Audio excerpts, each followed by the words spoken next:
अस्सलाम वालेकुम व्यूअर्स। आज हमारे साथ खास तौर पे सलमान हसन साहब आए हैं और बहुत दुखी दुखी से लग रहे हैं, बहुत परेशान परेशान से लग रहे हैं। हम इनसे क्रिकेट की बहुत सारी बातें डिस्कस करते हैं। बहुत पुराना हमारा इनके साथ ताल्लुक है और हम दोनों बैठ के जो है वो सर पकड़ के रो भी रहे होते हैं कि यार क्या हो रहा है, कैसे हो रहा है, किस तरह से हो रहा है। कल भी बहुत सारी हमारी डिस्कशन हुई, तो हमने कहा कि आज क्यों ना मिल बैठे और बात करें। और खास तौर पे जब मैथ्यू हेडन का एक बयान सामने आ चुका है, तो मेरे ख्याल है कि सलमान आप ही बताएं कि मैथ्यू हेडन ने आज क्या कहा।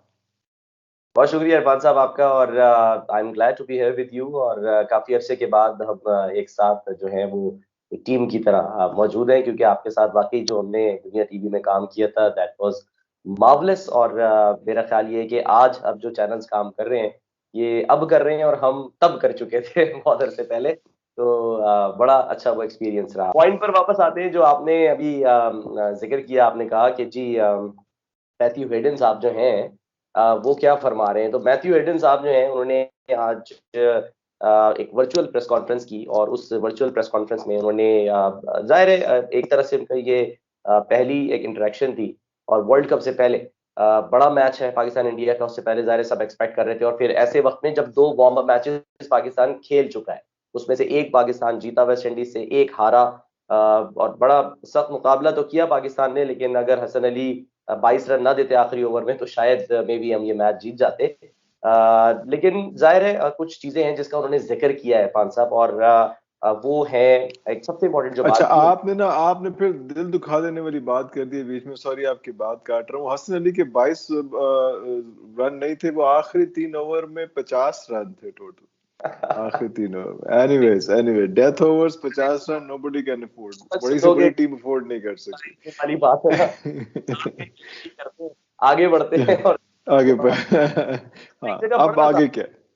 हाँ, बड़ा एक इंटरेस्टिंग जो है वो एक मैं एक स्टोरी, एक आर्टिकल पढ़ रहा था, उसमें यही था कि ये जरूरी नहीं है कि वर्ल्ड कप से पहले यानी कि दो किसी बड़े इवेंट्स के दरमियान अगर किसी टीम की जो परफॉर्मेंस है या विन लॉस रेशो जो है वो बहुत अच्छा अगर रहा हो, तो इट डजंट मीन कि वो वर्ल्ड कप में जाके जो है वो वैसा के वैसे ही रहे, चेंज हो जाता है। और उसकी एग्जांपल्स थी कि 2016, 2018, 2014 ये जितने भी इवेंट्स हुए इसमें उसमें जो टीम मिसाल के तौर पे वो उन दो वर्ल्ड कप के दरमियान अच्छा अगर परफॉर्म कर रही थी तो उसने वर्ल्ड कप नहीं जीता। और जो बुरा परफॉर्म कर रही थी, जिसका विन लॉस रेशो अच्छा नहीं था, वो अचानक सामने आ गई। तो वो एग्जाम्पल्स के साथ बड़ा अच्छा उसमें लिखा हुआ है। तो वही जो हम अक्सर बात करते हैं कि T20 जो है ना, वो ऐसा गेम है कि जिसका दिन है बस वो फिर छा जाता है। उसने फिर ऐसी की तैसी कर देनी है, उसने फिर पटक के जो है ना वो उठा के की तरह पटक देना है उसमें। तो यू नेवर नो कि पाकिस्तानी टीम, मुझे जो एक आध अच्छी चीज लगी ना जब हम कह रहे हैं कि जी बाबर या हमें रिजवान स्ट्रगल करते नजर आए, लेकिन एक चीज जो अच्छी लगी वो ये कि फखर जमान अपनी फॉर्म में दिखाई दे रहे हैं। और जाहिर है, और यही यही बात उन्होंने की है मैथ्यू हेडन ने। उन्होंने कहा है कि जी हम फखर जमान पर जो है वो डिपेंड कर रहे हैं, और वो जो है ना वो बड़ा एक की बैटर साबित होगा। और दूसरा ये कि जो आसिफ अली है, आपने देखा कि वो थोड़े से कलर में नजर आए। तो ये अच्छी बात है हाँ, क्योंकि कल कल कलर में नजर। Yes yes yes. लेकर गए हैं ना उनको जिस रोल के लिए, वो रोल बड़ा इंपॉर्टेंट है, क्योंकि कोई भी ऐसा प्लेयर अगर 18 बॉलों पे 32 स्कोर उस टाइम पे जब आपके मेन प्लेयर्स आउट हो चुके हैं पहले 6 ओवरों में। तो वो 18 बॉलों में 32 score. Asif Ali played very well, very well. Exactly तो ये हमें कब चाहिए होता है। देखिए लोग शायद कंपेयर करे हो कि जी आप हैदर अली इतना अच्छा परफॉर्म करके गए हैं नेशनल T20 में, उनको खिला लेते। लेकिन देखिए हर एक की जगह होती है खेलने की। तो मेरा जाती ख्याल ये है कि आसिफ अली अगर परफॉर्म कर रहे हैं तो उनकी जगह बेहतरीन है। जिस नंबर पे वो जाके बैट करते हैं वहां पर फर्ज करें 4 ओवर या 3 ओवर बाकी रह गए हैं, और उसमें आपको जो है वो 30-40 रन मिल जाए, तो क्या बुरा है इसके अंदर। तो वो ऐसा प्लेयर ही करता है। अब हैदर अली ज़ाहिर है एक नया टैलेंट है, नो डाउट। और मुझे बहुत ज्यादा इस बात के इम्कान बहुत ज्यादा है कि रिस्क नहीं लेंगे, पाकिस्तानी टीम रिस्क नहीं लेगी हैदर अली को खिलाने का कि जी वो इंडिया जैसे एक प्रेशर वाले गेम के अंदर उनको खिला ले। तो ये बहरहाल एक बात है।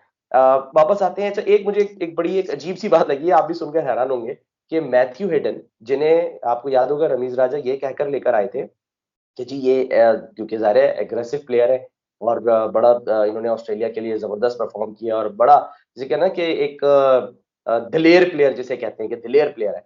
तो अच्छा, वो वैसे लेकर वैसे वो लेफ्ट हैंडेड हैं, तो उनको वैसे ही फखर बड़ा पसंद आ रहा है। लेफ्ट हैंडेड ओपनर ही थे वो भी। और फखर तो वो कर भी रहे, लेकिन मैं ये कह रहा हूँ कि जो उन्होंने एक बात की, एक बड़ी दिलचस्प बात है कि लेकर उनको इसलिए आए रमीज राजा साहब कि जी ये एग्रेशन लाएंगे प्लेयर्स में, और वो जो एक हमें आजकल के दौर की जो क्रिकेट जिसे हम कहते हैं कि जी T20 क्रिकेट कह लें या जो एग्रेशन वाली, कि आपने इम्प्रोवाइज भी करना है और आपने टिका के शॉट्स भी खेलने हैं, तो उसके लिए ये बड़ी अच्छी जी बैटिंग कंसल्टेंट साबित होंगे। लेकिन वो खुद क्या कह रहे हैं उनका मैं आपको जुमला बताऊं, बड़ा मजे का। वो कहते हैं calmness is maybe something that I want to bring इन।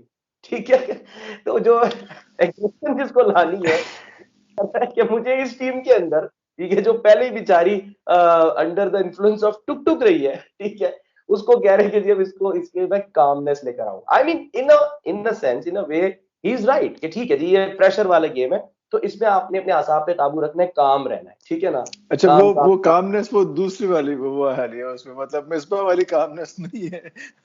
जी लेकिन वो जो है वो ये है कि अपने नर्व्स को काम रखना है, असाब पे हाँ, सवार नहीं करनी, वो exactly। वाली बात। तो लेकिन हैरानकुन बात तो है ना कि वो कह रहे हैं कि जी मैं मतलब इनकी जो कामनेस है वो मैं लेकर आना चाहता हूँ इन खिलाड़ियों में। बहरहाल एनीवे, एक और बात उन्होंने कहा लीडरशिप की बात की, ठीक है।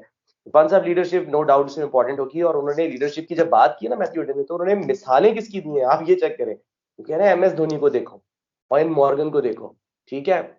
इसमें कोई शक नहीं है कि हम मुकाबला नहीं कर सकते, मतलब हमारा कप्तान यंग है, टैलेंटेड है, नया है, लेकिन जो एक्सपीरियंस MS धोनी के पास है, जो ओवेन मॉर्गन के पास है, ठीक है, वो 2016 से लेकर अब तक ओवेन मॉर्गन वो 50 T20 जो है वो खेल चुका है, ठीक है ना। तो ये भी सोचने की बात है, और कोई 45 इनिंग्स में वो खड़ा भी रहा है। तो ये चीजें जो है वो हम जाहिर है हम कंपेयर नहीं कर सकते, लेकिन साथ साथ उन्होंने ये कहा कि बाबर का रोल इंपॉर्टेंट तो होगा, प्रेशर बाबर पे क्या होगा, डुअल प्रेशर होगा।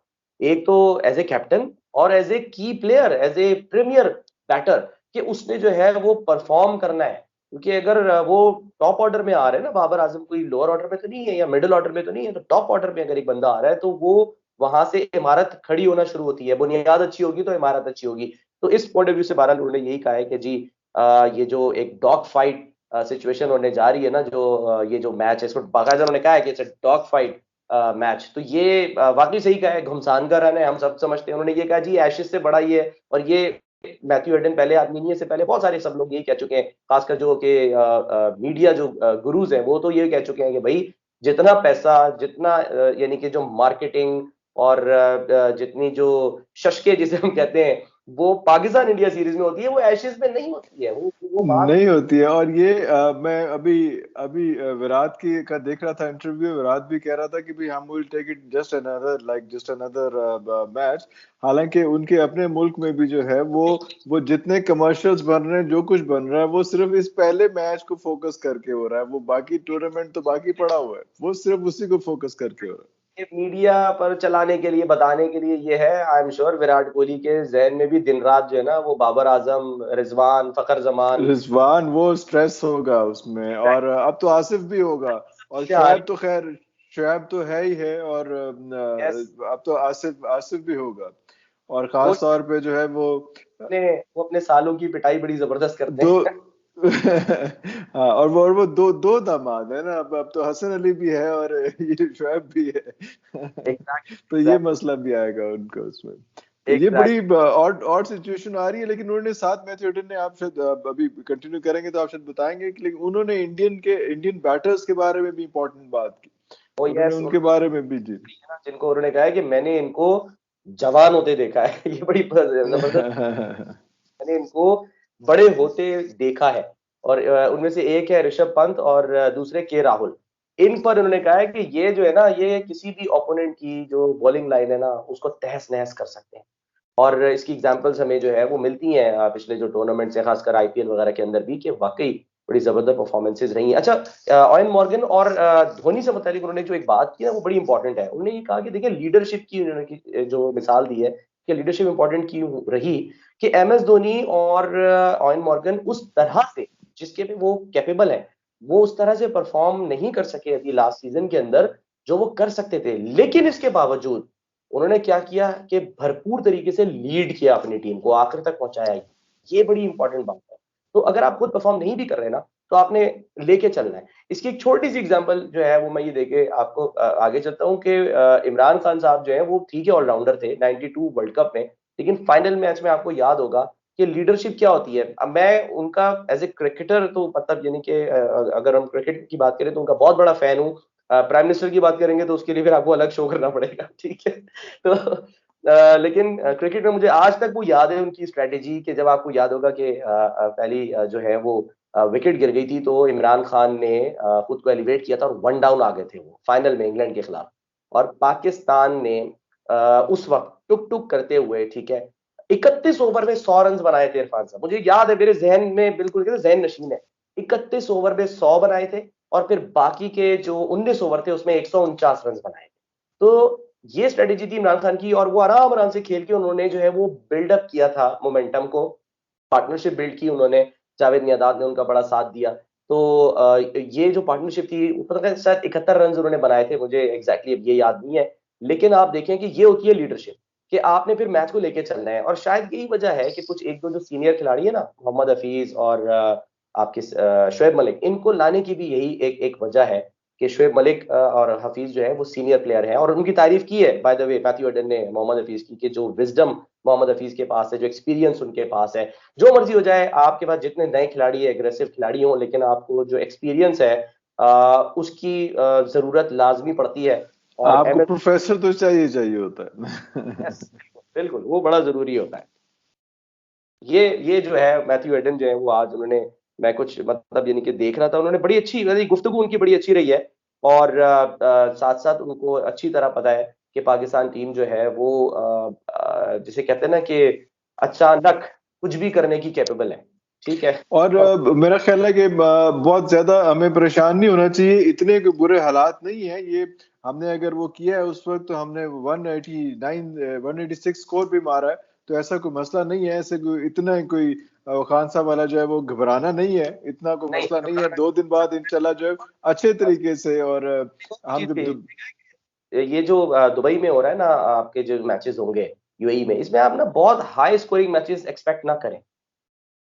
जी जी इसमें आप जो है ना ये ना समझें कि जी कोई बहुत ज्यादा रन्स बनेंगे और 200 प्लस जो है वो बहुत स्कोर होंगे। ये उन्होंने कहा है कि क्योंकि जाहिर है वो देखते रहे हैं, मॉनिटर करते रहे हैं, फिर अभी जाहिर है आईपीएल के दौरान भी उन्होंने देखा कि किस तरह से वहां पर मैचेस हुए। तो वो ये कह रहे हैं कि स्ट्रेटेजी बस बनाने की जो है वो जरूरत होगी कि आपने अगली टीम को कितने पे आपने जो है वो बुक करना है और उसके बाद किस तरह से उसको डिफेंड करना है। ये असल बात है सारी की सारी।